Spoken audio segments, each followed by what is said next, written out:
C'était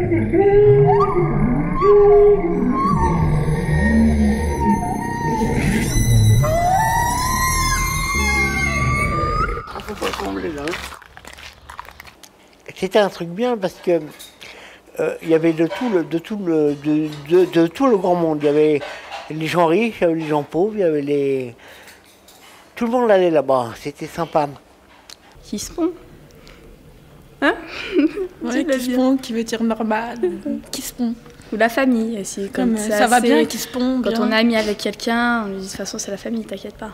Ça s'appelait Cayenne parce que les gars qui étaient condamnés, interdits de séjour à Paris, donc venaient ici, puisque c'était pas Paris. Donc on pouvait rien leur... ça les empêchait pas de rentrer dans Paris et de ressortir tout de suite. Mais ils n'étaient pas à Paris. Oui, c'est vrai qu'il y avait un langage vachement particulier, qui était très rigolo. Ouais. Et c'était pas du verlan, c'était pas ce que parlent les mots maintenant, c'était vraiment un langage usuel, un vieil argot, quoi. À mon avis, typique au quartier Cayenne. En parlant de la prison, on disait le Lazaro, par exemple. Ou un revolver, une arme, un pouchka. Pourquoi le Lazaro? Je connais pas du tout l'origine de ce mot en argot, mais... Ici, tout ça c'est Saint-Ouen. Ici, on arrive vers Paris ou Porte des Poissonniers. Cayenne, il faut me voir, c'est vrai, de la limite de Saint-Denis à la limite de Clichy. Même si ça porte d'autres noms, comme les Marassiers, les bons enfants, etc.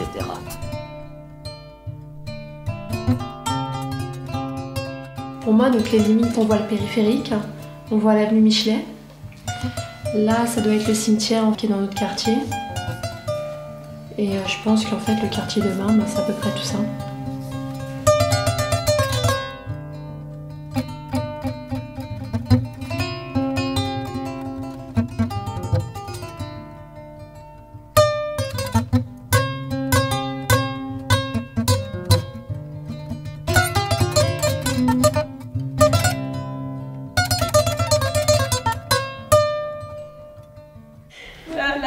Tu me montres ça, c'est pas bon.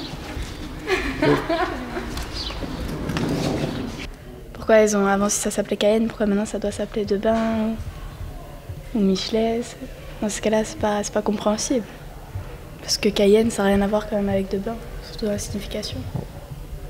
Sur la zone, il y avait des petites baraques en bois, avec des petits jardinets. Et justement, mais alors on dit les voyous maintenant. Et à ce moment-là, on appelait ça le Grand Louis, ou je sais pas quoi, il m'avait dit, il a bien connu ça, lui. Et il dit, personne n'avait le droit de venir par là, ou alors ceux qui connaissaient. Mais autrement, il y avait l'arme blanche, alors c'était des couteaux. Ils se battaient à coups de couteau. Ah oui, même les flics, là, ils ne venaient pas dans le coin, là-bas. Ah non, quand il y avait des petites cabanes sur la zone, ils ne mettaient pas les pieds, hein. Ils avaient trop peur. Cayenne, ma ville, mon secteur, mon quartier, là où grandit ma haine et ma volonté. Ici on veut de l'argent, les petits et les grands se font la tête. Ils reviennent même au tête à tête. Trop de sang à couler, alors je me donne à 100% pour ne pas reculer. Trop longtemps fâché avec ce qu'on peut appeler les gardiens de la paix. De mon temps, quand j'étais gamin, c'était la zone. Ça faisait une frontière. D'ailleurs, les bandes de Clignancourt ne se mélangeaient pas avec Saint-Ouen. Ou quand elles se mélangeaient, ça faisait mal.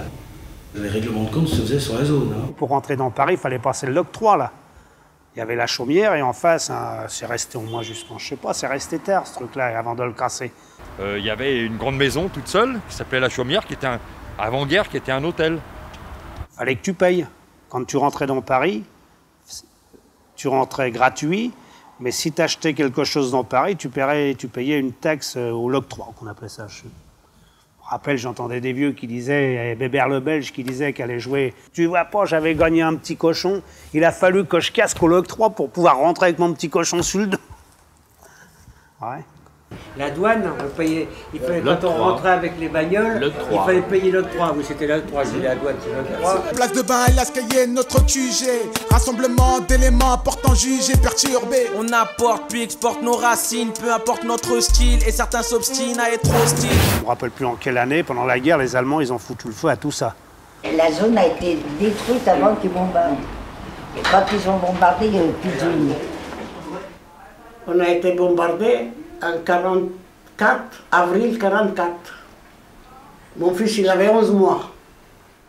Et ma cousine a Rantalie, Ce soir, on va être bombardé. Maman m'a dit, qui c'est qui t'a dit ça? Elle dit, viens entendre la chapelle au clair de lune.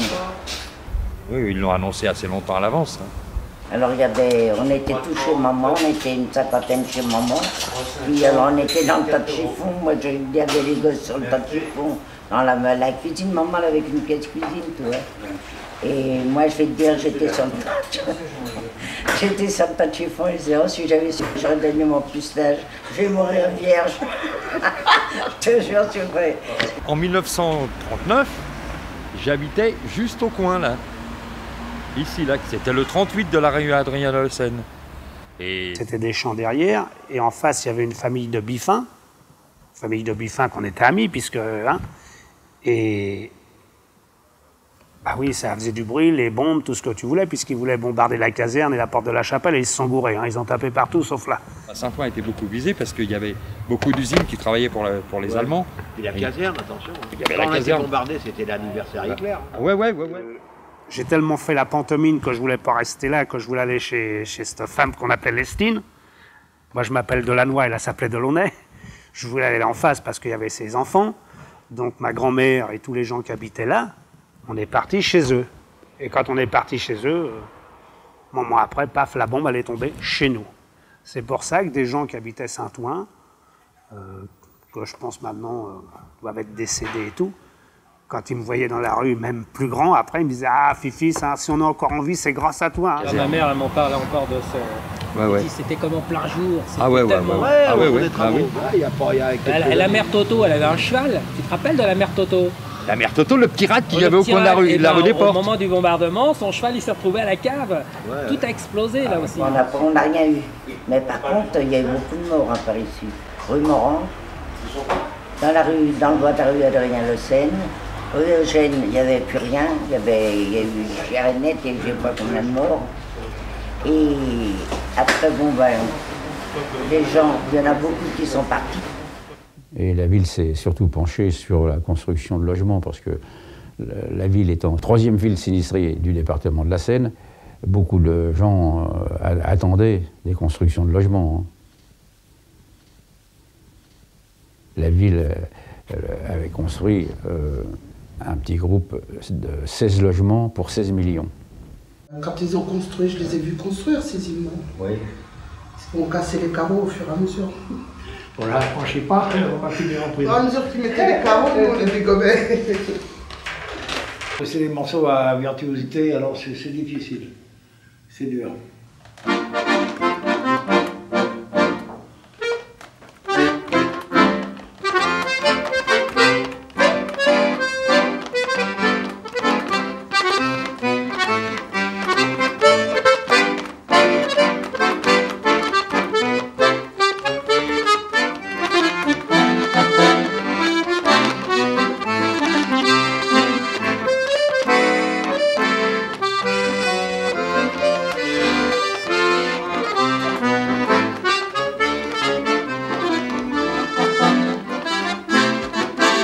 Cataclysme de la place d'Aubin, on est tous d'accord, c'est la construction des nouveaux bâtiments place d'Aubin. C'est en 75.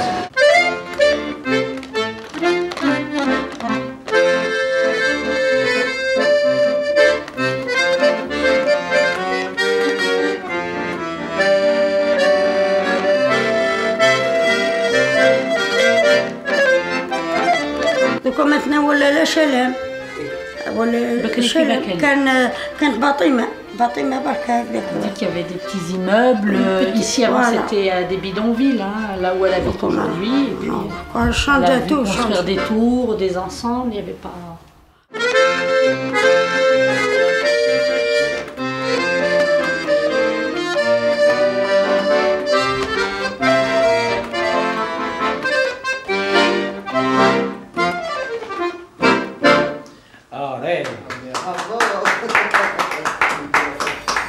On était gamins, on était haut comme ça, et on n'avait rien pour se chauffer pendant les hivers très difficiles. Et le mur a été à moitié démoli. Et nous, les gamins, on allait voler du charbon sur la voie, là. Sur la voie ferrée. Et puis même des fois, même des trains, on a même dévalisé des trains pour pouvoir manger. On mettait les obules dans les sauts de peinture, puis on les déclaquait contre le mur. Rue du Chacravé.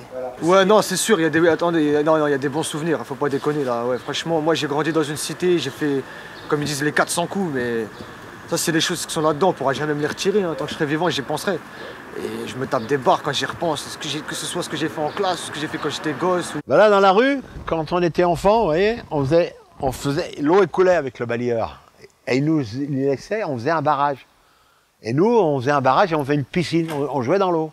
Il n'y avait pas de voiture, il n'y avait rien à cette époque-là. Il passait le marchand de glace le matin et le laitier, il y avait 2 voitures dans la journée. L'eau était limpide, il n'y avait personne à la maison, on buvait dans le caniveau. Au coin du périph', c'était un campement de manouches, donc ça se renouvelait, mais ça leur était loué ce terrain.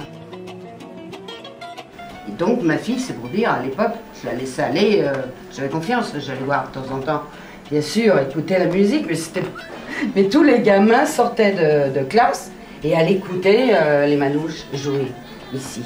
C'est dommage, on les a expulsés.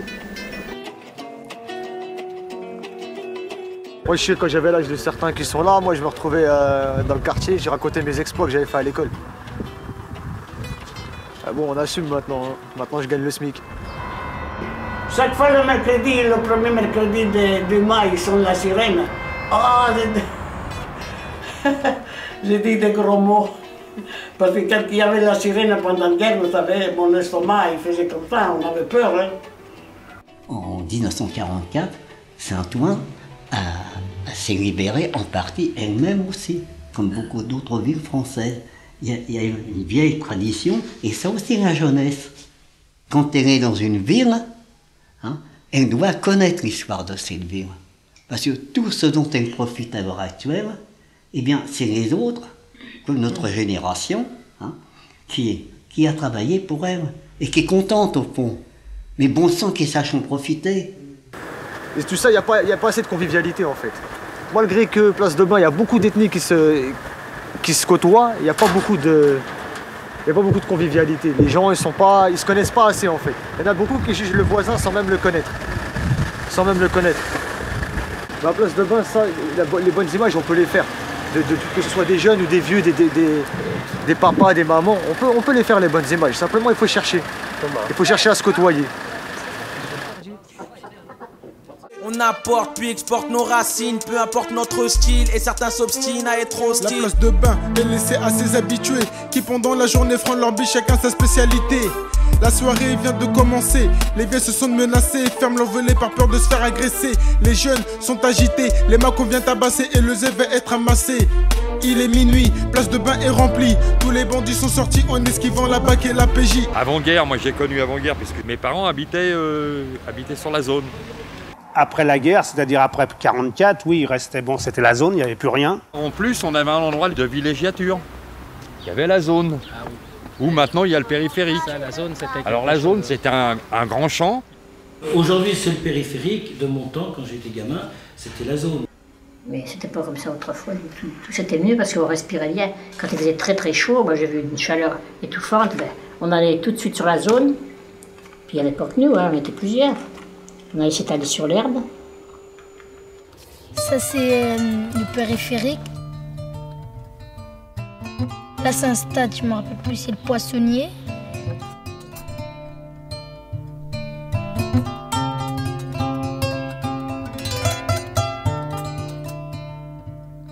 Le périph', ils ont piqué ça sur la zone. C'était la zone, le périph'. C'était à la fois intérieur et extérieur à Paris. C'est-à-dire, c'est toutes les vieilles baraques d'avant. On avait nos caravanes dessus, le camping, quoi. On avait un bout de terrain, toutes des baraques. C'était formidable, c'était... On a tout avant, ils habitaient aussi dans la zone, tous. Et après, bon, ça démolit, bon, chacun est parti dans son coin, quoi. C'est ça. Entre Saint-Ouen et Clignancourt, de temps en temps, je passe un tour sur la zone. Je retrouve alors tout mon passé, le ciel si doux, la dure pavée, l'herbe jaune.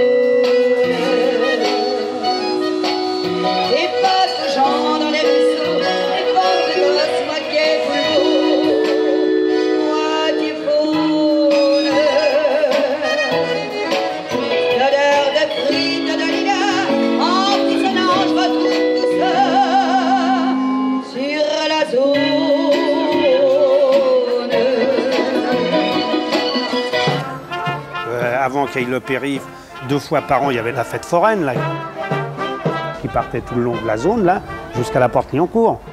Ouais, mais là, au terrain vague, sur les terrains vagues, c'était les fêtes foraines à Clignancourt. On y allait souvent. Puis Boulevard Ney aussi, et puis après, Porte Saint-Ouen, il y avait toujours terrain vague. Parce qu'on jouait dedans. C'était bien. Parce que j'habitais côté rue l'Écuyer, alors on était en plein dedans.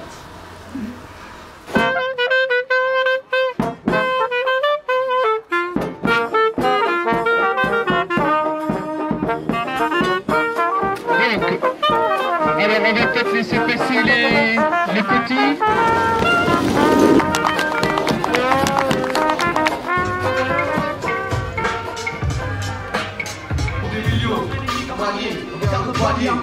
L'esclavage n'a pas été effacé. Non, j'ai beau être un homme neutre, un homme cool, le système est bon. On fait couler l'encre pour les nôtres, dans les tests, c'est toujours les mêmes qui se votent. Oui, avec la musique, allez-y, les jeunes hommes, allez-y, entre.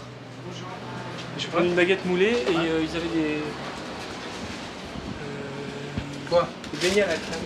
Ouais, j'en ai un beignet. Ya Brahmayo Sultana, Brahma Kaina Sultana, Brahma Sultana,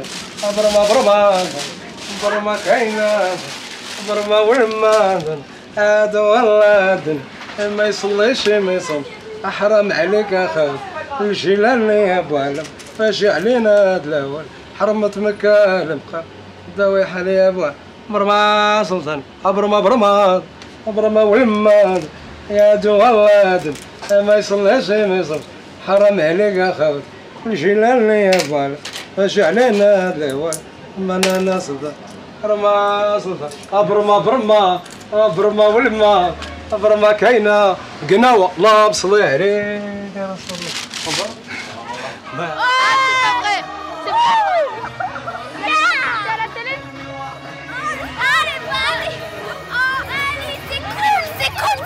Ben, ça me rappelle dans les rues pendant la guerre, il y avait des gars qui jouaient de la musique et qui vendaient des chansons. Et en même temps, les gens entonnaient les chansons qu'ils vendaient à la sauvette.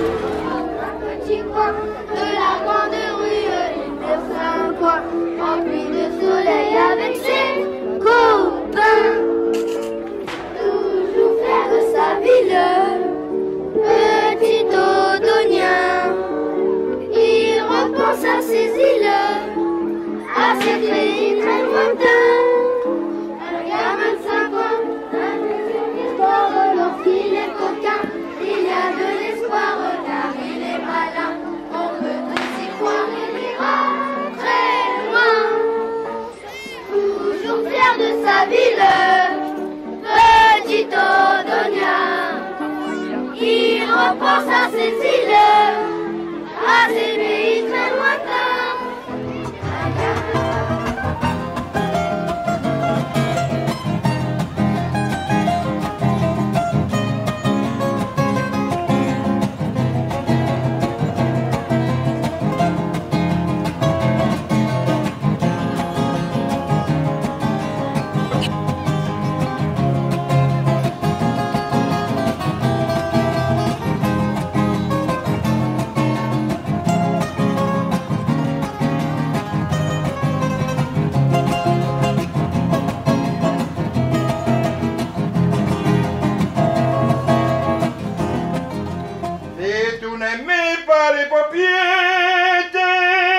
Les propriétés de l'eau.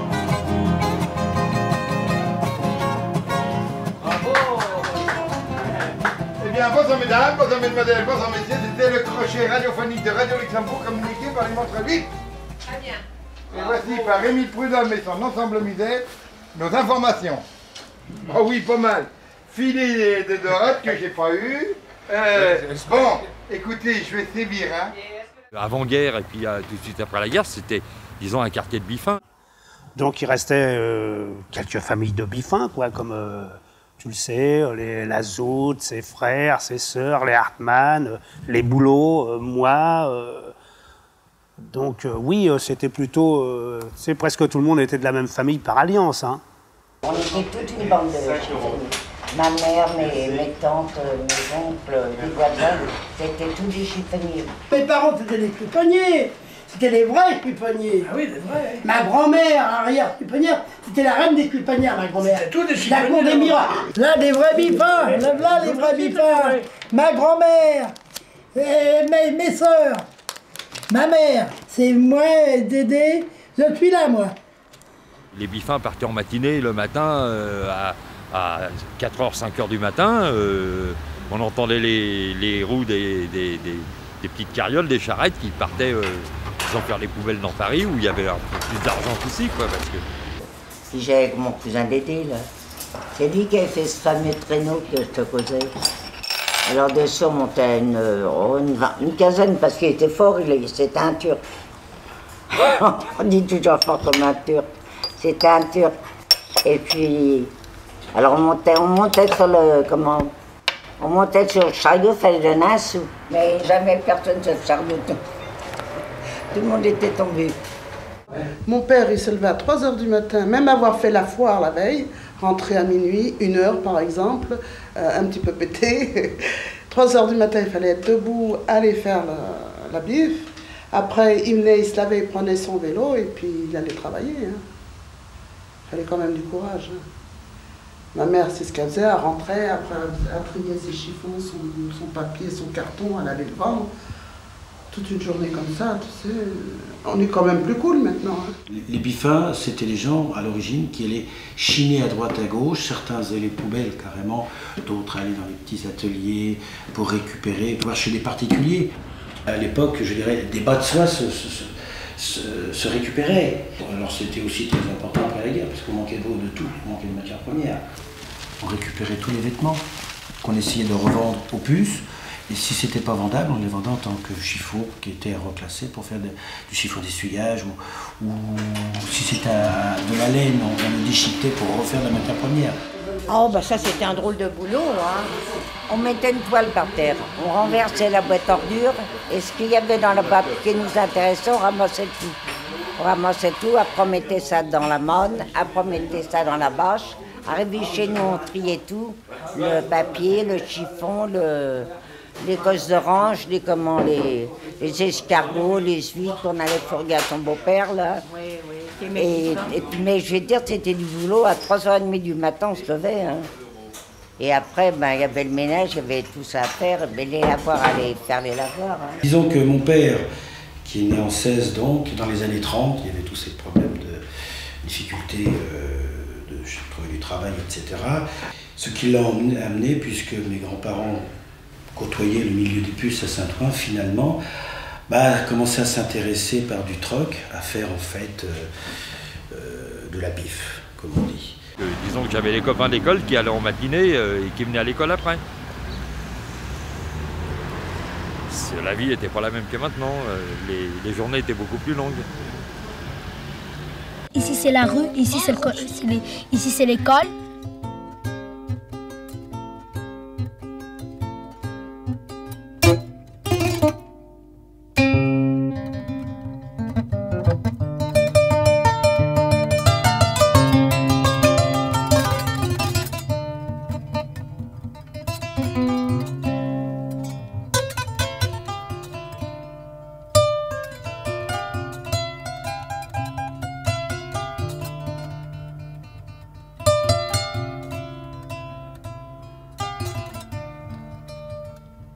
On se levait à 3 h du matin, on allait faire toutes les rues de la rue du 18e arrondissement. Chacun avait leur rue, les chiffonniers ils avaient leur rue qu'ils avaient achetée. On avait la carte du commissaire, hein. Oui. On avait une carte du commissaire pour faire la ville, pour les poubelles, la préfecture. Je m'en souviens de ta carte, je l'avais vue, la préfecture, on avait les cartes que la préfecture nous donnait pour telle rue dans le Paris. Moi j'avais la rue de Maubeuse, j'avais la rue de Gentilly, et j'avais la rue Belfond. Et disons que mon père, avait peut-être un petit peu la bosse du commerce, hein. Il ne se contentait pas de récupérer le matin et de vendre le même jour. Il a commencé à essayer d'entasser, de faire un peu de truc. Et il a commencé à faire ce qu'on appelait ferrailleur chiffonnier. Mais comme il était installé, il achetait aux autres biffins, dans la hiérarchie, on appelait ça un maître biffin. Et à partir de là, ils faisaient le tri de tous ces matériaux et ils les vendaient dans des papeteries pour les papiers, dans des unités de déchets pour la laine, par exemple, que l'on déchiquetait pour refaire de la matière première, et bien entendu des métaux. Charles, c'était un façonnier, un marchand de métaux et de papier. Alors j'ai travaillé chez lui pendant 7 ans. Tous les chiffonniers faisaient les poubelles. Le matin, ils avaient chacun un quartier. Ils venaient chez Charles, ils passaient en bascule leur vieux papier et on le vidait d'un endroit. Et moi, je prenais ce vieux papier dans des mannes en osier, que je remplissais la presse. J'avais une presse électrique. Une fois que j'avais pressé 2 ou 3 fois, je passais des fils de fer et je faisais des balles de papier. 200, 300 kilos, ça dépendait de la variation du papier. Par exemple, si c'était du bouquin, c'était des balles de 300 ou 350 kilos. C'était des balles de carton, c'était 150 kilos. C'était des balles de papier, 250 kilos. Des balles de 200, 300 kilos, oui. Mais effectivement, c'était pour transborder. Ou des fois, monter sur des échelles avec des marches très rapprochées pour que les forces soient moins dures et arriver en haut, avec le coup d'épaule, on basculait la balle, c'était des balles de chiffon, des balles de papier. Il y a des types très forts, et les plus forts d'ailleurs, c'était les plus petits, qui étaient aussi larges que hauts. Quand j'avais 18 ans, j'étais tellement costaud. Ouais, je portais 400 kilos sur les épaules. On était costaud, aujourd'hui. 400 kilos que je portais. Oui, une demi-tonne. qui faisait plus. À l'échelle, une demi-tonne que je portais. Non, 400. 400, charrie pas. 400 kilos. Tout le monde qui portait les 500 kilos. Oui, moi, 400. Je ramassais le papier des poubelles qu'on mettait en balle, les métaux que je cassais. Je retirais le fer du plomb, je retirais le fer du cuivre, je retirais le fer de toutes sortes de métaux et qu'on classait par sorte de métaux. Rue Baudin, avant, tu avais un maître Biffin qui s'appelait Aran, qu'on appelait Aran, nous. Et à côté, tu avais un autre gars, à ce moment-là, qui rachetait toutes les vieilles chaussures, toutes les choses comme ça qu'on récupérait. Ce que j'ai fait, quand on voulait se faire 2-3 sous, le soir, on allait ramasser le papier, le carton et tout ça, qu'on allait revendre chez Brandon, là derrière, rue des Portes. Ou alors chez Marcel, au coin, là, on allait vendre le papier qu'on avait ramassé, on se faisait 2-3 sous pour aller au cinéma, quoi. On lançait les fils de cuivre quand ils ont électrifié les lignes. Ouais. Ou alors on allait déraciner les becs de gaz pour ramasser le plomb. Alors fallait amener un gros marteau parce qu'il fallait mater parce que le gaz était toujours dedans. Alors on matait bien pour obturer le machin, puis on coupait des morceaux de plomb comme ça. On avait tout de suite 50-60 kilos. Et voilà, on se faisait un petit peu de sous comme ça. Après, moi, j'ai continué avec ma mère. Et jusqu'à la fin de jusqu'à après-guerre. Jusqu'en 51, quand elle est morte, j'ai arrêté la Bible. D'abord, ils ont enlevé tous les chiffonniers. Mais ça, ils ont changé tout. Et ils ont tout changé. C'est l'État qui a supprimé les poubelles que les gens avaient particuliers. Ils ont mis leurs poubelles. Ils ont su, c'est eux qui ont supprimé la Bible. Ils ont mis des conteneurs, c'est l'État, ils ont mis les conteneurs. On n'avait plus le droit de fouiller les poubelles à 4h du matin. Vous rigolez, mais ça recommence parce que moi je le vois bien dans la cour. Il y a des femmes qui viennent fouiller les poubelles. Ah là, oui. Là, maintenant. Ils ont tout supprimé ça parce que maintenant ils y reviennent puisqu'ils font trier tout. Ils font trier les poubelles et tout. Mais ils ne font pas les poubelles comme nous on a fait. Non. Ça n'existe plus. Pourquoi? Parce que de toute façon, d'abord, on est passé dans une civilisation où on jette. Le système de récupération des poubelles a complètement changé. Certains ferrailleurs sont devenus antiquaires, les brocanteurs sont devenus antiquaires. Pourquoi les ferrailleurs ont disparu de la région? Parce que de toute façon, le métier s'est industrialisé. Tout ça est parti à plusieurs kilomètres de Paris, là où le terrain était moins cher, avec des embranchements ferroviaires. Donc, tout ça, c'est une évolution qui est arrivée dans les années 60. Il faut qu'on soit là avant 5h30. Après, on sort toutes les poubelles et le camion il arrive. C'est vrai qu'il y a une sorte de ségrégation économique de la population. Les premiers réfugiés de 1914, les réfugiés de 39-45, les émigrés qui venaient d'un peu partout, notamment des pays balkaniques, aussi des Espagnols après la défaite des Républicains. Nous avons donc là une population qui est extrêmement pauvre, c'est-à-dire les chiffonniers, ce qu'on peut, j'hésite le mot à dire, les déclassés. Les gens qui, pour une raison valable ou pas, ont fini par dégringoler au fond de l'échelle sociale. Mais bon, le quartier, il y a 50 ans, moi, je sais pas à quoi il ressemblait. Il était pas à cette heure-ci. Hein. Ouais, déjà à la base. Je suis venue dans les années 60 d'Algérie avec mon père. Mon père est venu travailler en France et Maïssa était triste, elle a laissé toute sa famille. Elle pleurait beaucoup, c'est ce qu'elle est en train de dire. Et quand elle est arrivée ici, elle a pas mal de compatriotes qui l'ont soutenue, aidée à traverser cette période de séparation, parce qu'elle n'avait jamais quitté son pays, encore moins son village.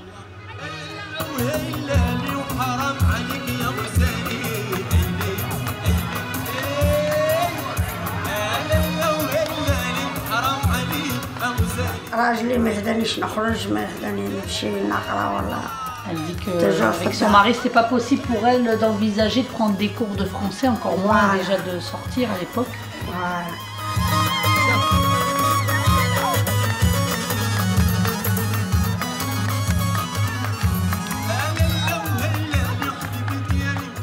C'est quoi ton point de vue? Pourquoi c'est pas tranquille maintenant? بكري كانوا ترانكيلا معايا دوكا ما عرف علاش ماشي معاك انا واش كاين علاش ياه واش معايا دوك الجيل هذا تبدل يتبدل يدركوا جو يتبدلوا ماشي كما العشره اللي بكري كنت معهم مليح دركوا هنايا avant les gens ils se respectaient maintenant les gens pour un bout pour un an ils se disent des méchancetés, ils sont violents et même elle n'arrive pas à comprendre. Elle dit avant il y avait toujours une possibilité de dialogue, de s'expliquer, puis il y avait plus de respect entre les gens.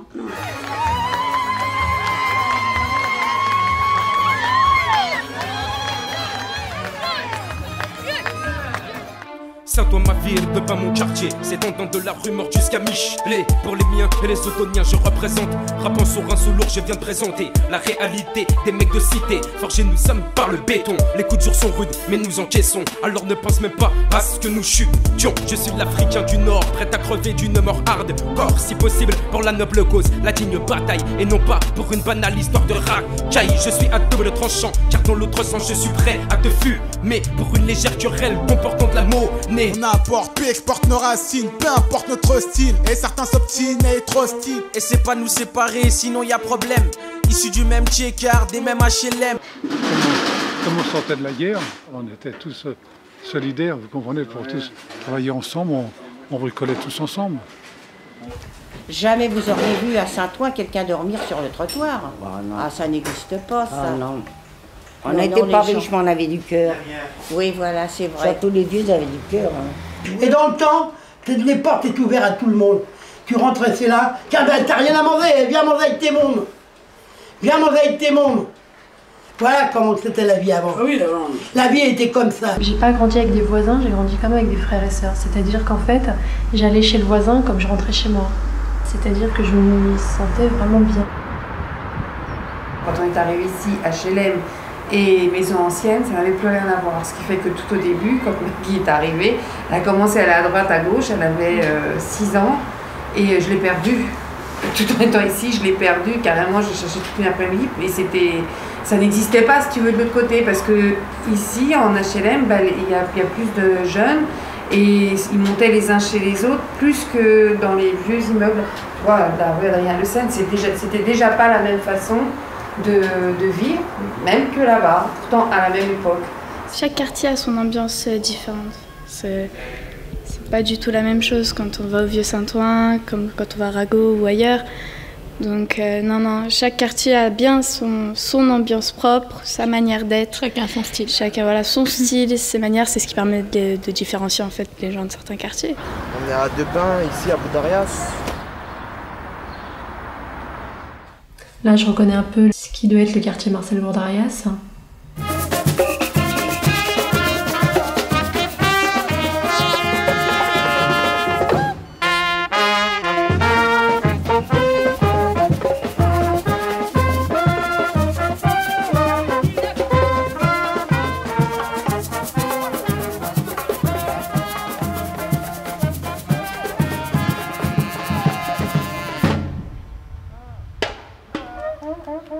En 75, Je crois qu'il y a une bonne chose socialement, mais qui a tué l'âme du quartier. Le sens village. Qui a tué l'âme du quartier. Ça, on s'en remettra jamais. En plus, on n'a même pas pu profiter du terrain vague pour jouer dessus parce qu'ils ont détruit ce qu'il y avait pour reconstruire immédiatement. Déjà, c'est un avantage pour nous, quoi. On a l'impression que c'est un peu petit village, quoi. À partir de 8h, il n'y a plus rien là-bas que demande le peuple. Ouais, c'est clair qu'on est dans une ville où c'est porte ouverte.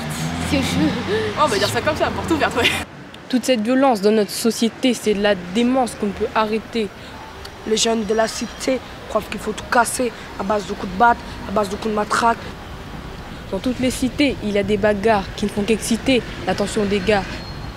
Je leur ai expliqué que pour bien s'exprimer, il ne faut pas casser, il faut juste parler. Il y a des meufs qui chauffent, se mettent à engrainer et qui tapent leur bluff juste pour se la péter. Je leur ai aussi dit que pour une belle vie, il faut placer ses mots, éviter les gros mots. Il y a beaucoup de mecs, prototypes là, jamais en costard et toujours à sec. Mec, on te prend à part, on te tient quelque part, puis tous les bâtards te foutent des cocards. Il y en a qui m'ont compris, ils jouent la comédie en disant ce gars-là, faut pas qu'il traîne par là. Certains discutent, d'autres se disputent. Les meufs, elles rigolent, se foutent de ta gueule car ces grands timbrés t'ont victimisé. Pour des barrettes de shit et pour des combats de pute. Ça se fait des teufs entre mecs et meufs, juste pour s'emballer ou se faire draguer. Pom, voilà les flics que patrouillent. Ils se sont arrêtés, ils vous ont vu dealer. Il y a des journées faites de descente. Nous, très étonnés et contre toute attente, on se déplace, on se demande ce qui se passe. Tu démarres ta caisse, tu roules tes fesses et tu défiles à grande vitesse. On s'interpelle et on s'appelle. Ouf, ça y est, tu les as semés, tu roules ton bédo, t'allumes la sonneuse. Il y a des jours comme ça où c'est la cata, on sait pas pourquoi ça se passe comme ça. Enfin, ce qui est bien quand même, c'est le côté, tu sors, tu mets le nez dehors, c'est pas, tu vois, alors que t'es au port de Paris, t'es à 100 mètres de Paris, quoi. Ça se passe comme ça. Saint-Ouen est proche de Paris. Ça se passe comme ça. De la banlieue, il y a les métros, les grandes lignes. Donc Saint-Ouen est assez bien situé. Pour moi, bon, c'est un quartier comme un autre, quoi. T'as vu, comme il y en a plein en banlieue, enfin, autour de Paris, quoi. Plus que de ce côté-ci, c'est un peu côté épuisé ta merde, quoi, puisqu'on a toute la banlieue qui font par là sur Paris, quoi, voilà, quoi. C'est un quartier qui a commencé à péricliter à une époque où justement la zone commençait à être détruite pour pouvoir recycler les environnements. Se retrouver sur la place, c'est voilà quoi. Bon, on voyait qu'il y a des gens qui sont âgés, qui sont sur la place, qui se retrouvent entre eux, histoire de discuter. C'est bon, ça c'est toutes les générations qui font ça, hein, que ce soit sur la place, un terrain de pétanque ou autre, ou un café. Puis la plupart des jeunes ils sont pas trop au café, donc c'est le quartier quoi, c'est la place. Mais remarquez, c'est mieux maintenant qu'avant, hein, parce qu'il y avait que les pierres qui faisaient de la poussière, et puis les pneus qu'on avait à côté, c'était pas beau à voir. Hein.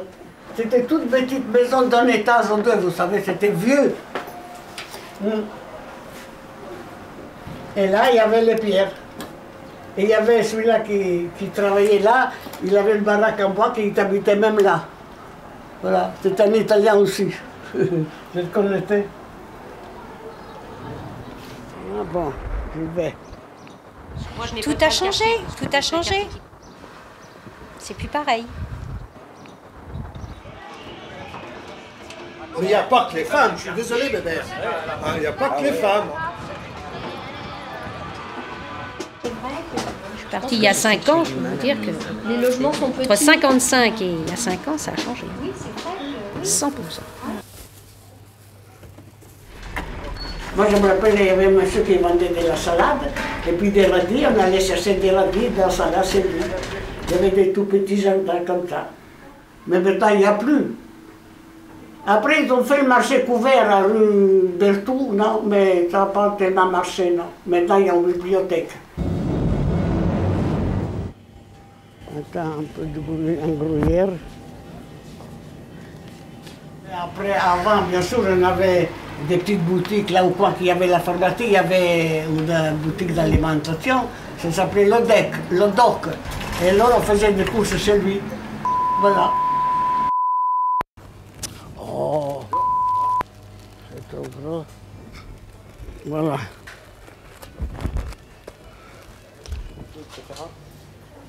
Et après, j'ai dit, on va écouter.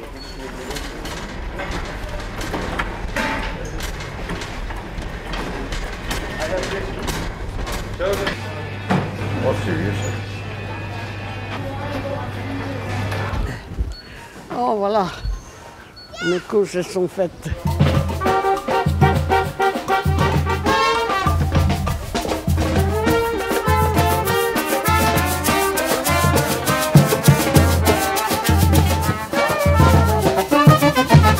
C'est-à-dire, c'est plus la même vie. Avant, il n'y avait pas de voiture, il n'y avait rien, les gosses qui jouaient dans la rue. Oui, c'est vrai. On était toujours dans la rue, on était toujours...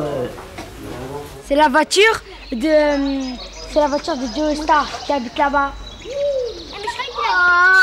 Mais Khalid, il habitait dans une maison.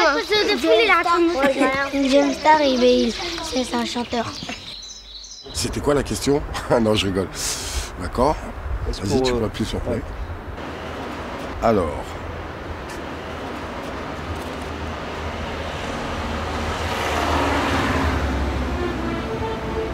Ah, en musique en plus.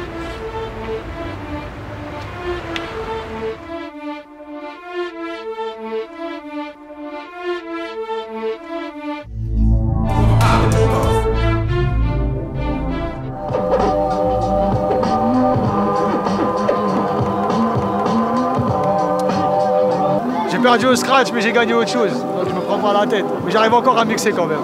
J'ai fait un mix qui était relativement propre. C'est ça le panneau là? Mais il est fracassé le tag, ils ont pas fini. C'est le début ça. Je n'ai rien pour l'instant. Il y a juste la maquette. Oh là là, comment j'ai perdu. Tous ensemble. Voilà, donc présentation de quelques jeunes du quartier, ici présents. Lâche ton téléphone s'il te plaît, 2 secondes là, t'as vu? Tu peux faire un break d'un quart d'heure. C'est ça maintenant la France, c'est les Noirs, les Arabes, les Portugais, les Chinois, c'est tout ça. Et sans tout ce beau monde, eh ben, on s'ennuierait en France. On s'ennuierait. Il y a différentes cultures, il y a différentes choses à partager, différents plats à goûter. Il y a des Portugais à la cité, moi je goûte de la morue. Il y a des Tunisiens, je goûte du couscous tunisien. Ça pique, mais bon. Voilà quoi, c'est ça la France de nos jours. Mon QG, mon bloc, mon bâtiment doit prouver que notre vie n'est pas n'importe comment. De jeu le Curie à 2 bains, 9, 3, 400. Là où on a grandi, j'en place une pour tous les absents. Parti trop tôt car n'ont pas su éviter les bains de sang. Je représente mon clan et le Tchekar pour donner espoir et se remémorer tous les amis qui partent suite à des coups de poignard. Sans oublier ceux qui sont entre 4 murs et se comportent comme des bagnards. Faut pas que tu paniques, si on se conduit comme ça, c'est dans le secteur, c'est produit trop d'événements tragiques. Ne te demande pas pourquoi on s'agite. À la vue des condés, même les képis voudraient qu'on flippe. Même les képis voudraient qu'on flippe, mec. Même les képis, voudraient qu'on flippe.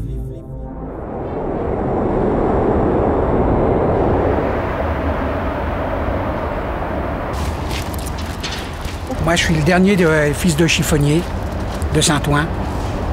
L'un des derniers, tout du moins. Après mon père, il est avec nous. Puis c'est fini après nous. Enfin, voilà, une vie de passé. Après chaque enterrement, nous, on est bourrés comme des saucissons. C'est vrai ou pas vrai? Il est mort en 2003, il est né en 1923.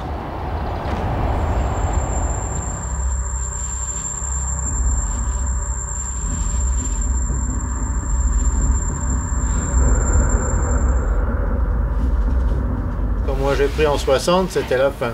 Parce que les gens commençaient déjà à avoir des camionnettes. Moi, j'avais pas d'argent, j'ai commencé avec un scooter, je mettais 2 sacs dessus pour les ramener.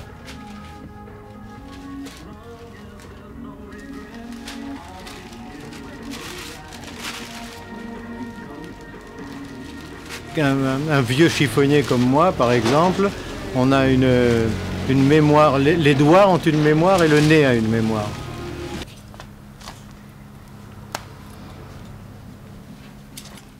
Faire un mouchoir.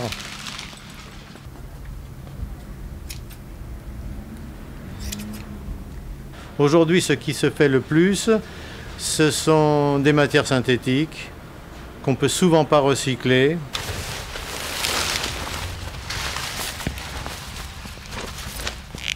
et d'autre part, les déchets ne se trouvent plus en France.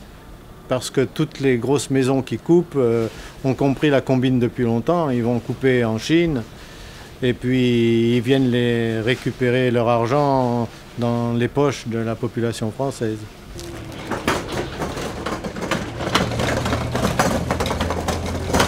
Nous étions plus de 30 récupérateurs à Paris, nous sommes les derniers. La récupération du textile en France, à mon avis, lorsque nous nous arrêterons, il n'y aura plus personne.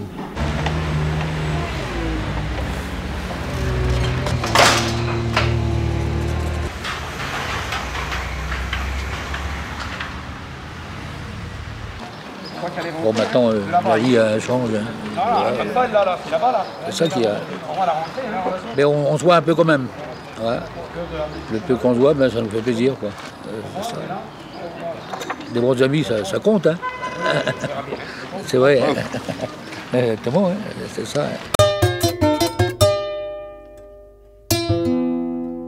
Souvent, à la clarté rouge d'un réverbère dont le vent bat la flamme et tourmente le verre, au cœur d'un vieux faubourg, labyrinthe fangeux où l'humanité grouille en ferments orageux, on voit un chiffonnier qui vient, hochant la tête, butant et se cognant au mur comme un poète, et, sans prendre souci des mouchards, ses sujets, épanche tout son cœur en glorieux projets. Il prête des serments, dicte des lois sublimes, terrasse les méchants, relève les victimes. Et sous le firmament comme un dais suspendu, s'enivre des splendeurs de sa propre vertu. Oui, ces gens harcelés de chagrin de ménage, moulus par le travail et tourmentés par l'âge, éreintés et pliant sous un tas de débris, vomissements confus de l'énorme Paris, reviennent, parfumés d'une odeur de futaille, suivis de compagnons, blanchis dans les batailles, dont la moustache pend comme les vieux drapeaux. Les bannières, les fleurs et les arcs triomphaux se dressent devant eux, solennelle magie. Et dans l'étourdissante et lumineuse orgie des clairons, du soleil, des cris et du tambour, ils apportent la gloire au peuple ivre d'amour.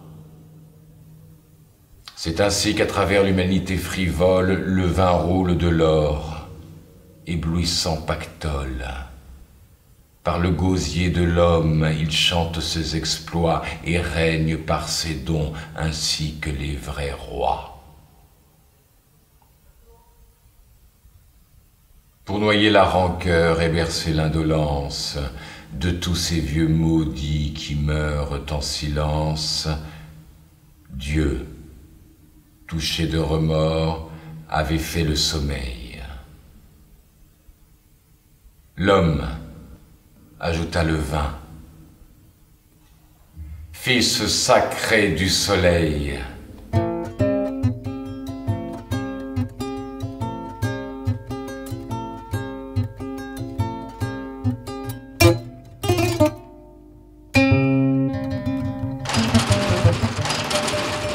Nous, les gars de Saint-Ouen, c'est Saint-Ouen-les-Bains. À nous. Vive la République. Il n'y a plus de chaleur naine. Non. Il n'y a plus. C'est pour ça qu'il y a tant d'orage. Dans tous les cafés, ça danse. On passe à rigoler et à danser, nous. Ouais, oh là là, la danse. Et à cette époque, d'ailleurs, c'était des quartiers qui vivaient le soir où il y avait énormément, par exemple, de bars, enfin ce qu'on appelait les bistrots. Puis il y en avait une multitude, parce qu'il n'y avait pas de télé à l'époque. Coco. Perroquet. Coco. Perroquet. Alors, Madame Ducornel, le café de la rue des Graviers, c'était le café des Amis. Elle avait un perroquet qui s'appelait Coco. On avait un frère qui était là. Et puis, on a bu un verre, puis il y avait une soucoupe, il restait une petite pièce dans la soucoupe.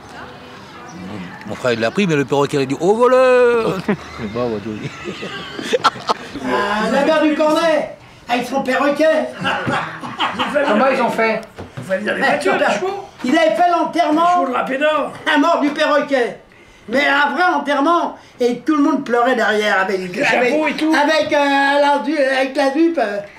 Et alors il y avait Lucien la jupe, et il y avait Jim la Renure. J'aime la Renure, oui. Jim la Renure, alors ils ont trimballé le perroquet. Et Raphaël le curé. Et il y avait Raphaël le curé qui était derrière l'enterrement, c'est normal, il faut un curé derrière l'enterrement. Et le curé, Rara, bien sûr, bien sûr qu'on se Raphaël.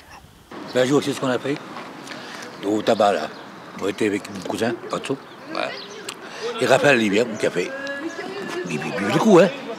On fait boire un petit peu, puis il me dit, il me dit, j'ai fait venir une orgue d'Allemagne dans l'église. Alors, puis mon cousin, il joue du piano, moi. On a bu un verre. Je dis, Raphaël, je dis, mon frère, je dis, tu vois pas que mon cousin vienne dans l'église? Il était minuit, hein, le soir. On me dit, à cette heure-là, tu vois pas, comment qu'on fait boire un petit coup? Il nous monte dans l'église, hein. On monte en haut. Et puis j'avais mon cousin qui avait un bras coupé, il s'appelle Lino, il habitait là. Mon cousin, il a pris l'orgue, c'était l'orgue.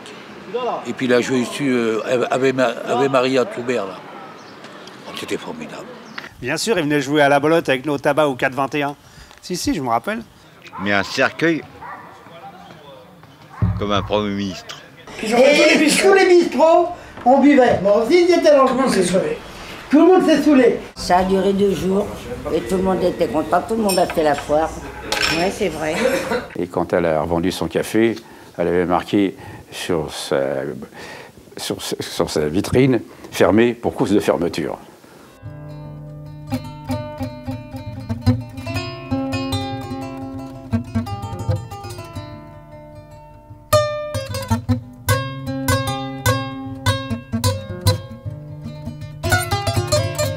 Ici, c'est le centre de Debain.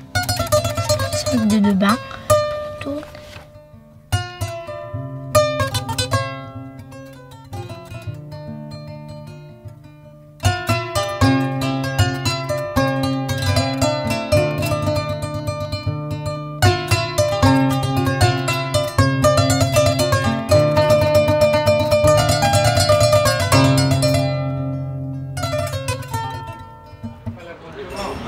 Tu connais tous les joueurs de Bonneton, toi, là-bas? Ah oui.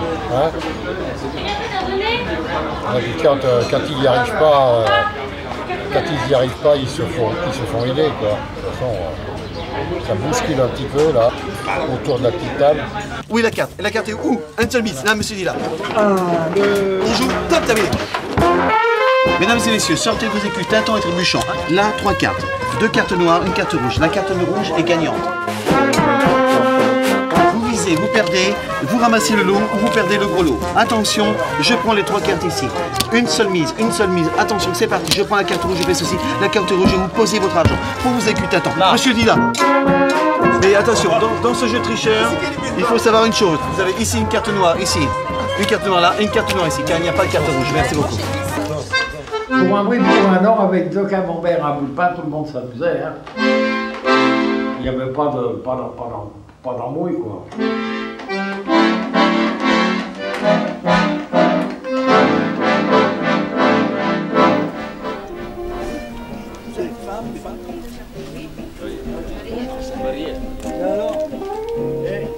Il va scanner avant vous.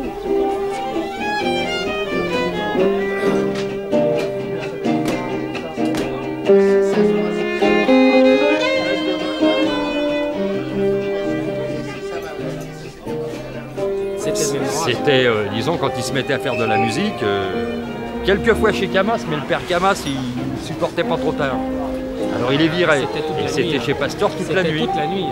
Oui, souvent chez eux, c'était là que se passait la musique. Je dis, ils faisaient rentrer presque un camion de bière, alors, à cette époque-là.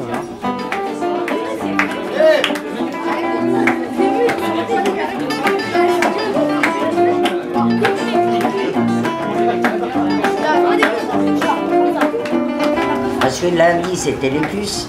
Alors, grand-mère regardait les gosses et les mères allaient danser le tac-tac. Ils allaient au chapeau blanc manger une feuille.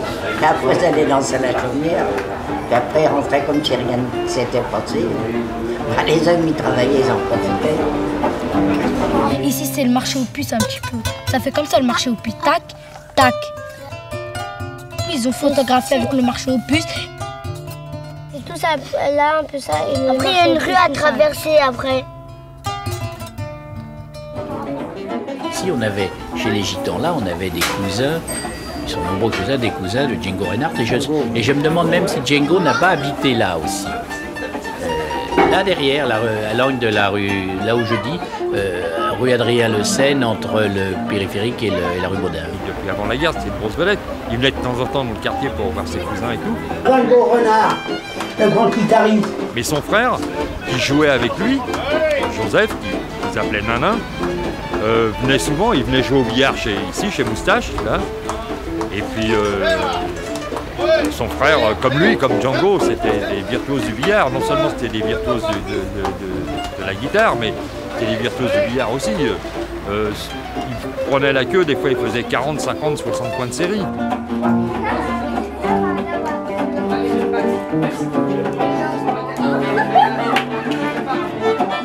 J'ai connu la reine des Gitans, qui est morte d'ailleurs à Saint-Ouen. On l'avait sympathisé.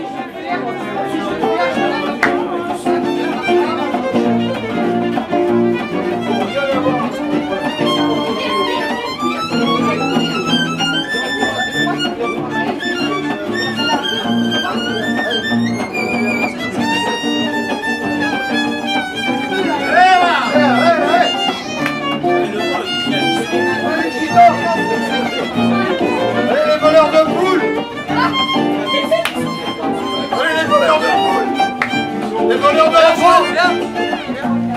Ouais, il est là, personne qui voit là. Allez, roulez là-dedans. Passez tout là-dedans. Et repumez un verre.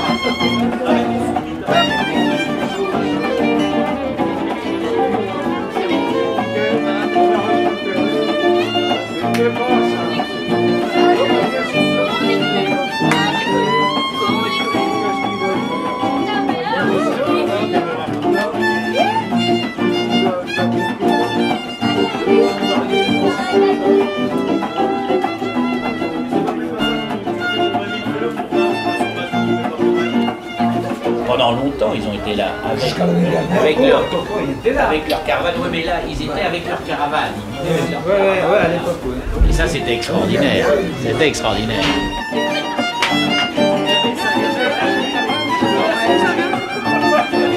Et ici, avant, dans le terrain, ici, c'est son père, à Gros Nano, là, qui a le maillot blanc.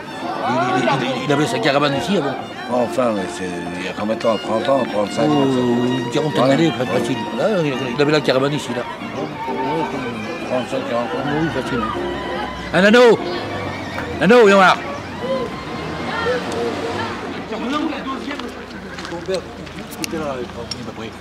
Moi je suis né là, j'étais là. Ah bah, quoi? T'es né là toi? Ouais, enfin, oui, j'étais là moi, quand je suis né. Je suis pas né sur le terrain, mais je suis né à Clichy là.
Ouais, c'est tous les jeunes du quartier qui se sont réunis ce soir pour la fête de la musique. C'est agréable. À chaque fois, on dit que les jeunes des quartiers sont toujours violents et désagréables, ils font du bruit, mais bon, il y a une bonne ambiance, bonne enfant.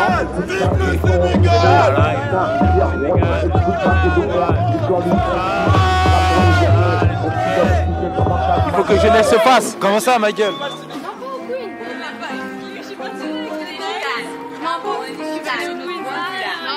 Je vais pas au Queen. Tu m'entends la mienne, Queen? C'est vraiment intéressant.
Ouais, c'est bien. On est tranquille. C'est nous le bruit ici, donc on est tranquille. Okay. Et il faut appeler le collègue là maintenant? Merci. Il faut appeler le collègue?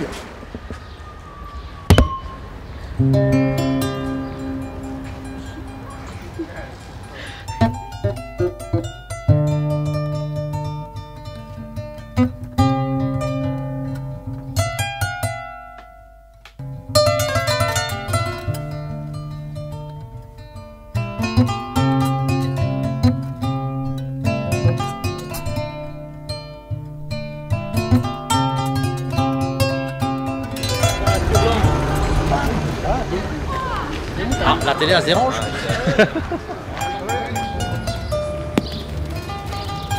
Ouais, c'est bien.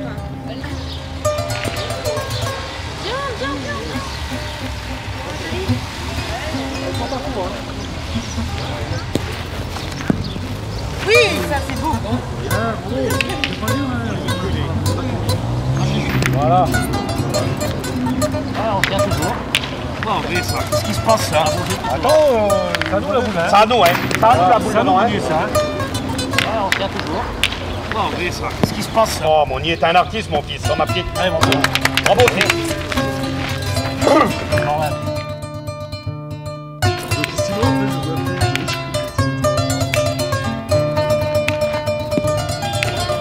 Oh non! C'est habitude des jeux vidéo.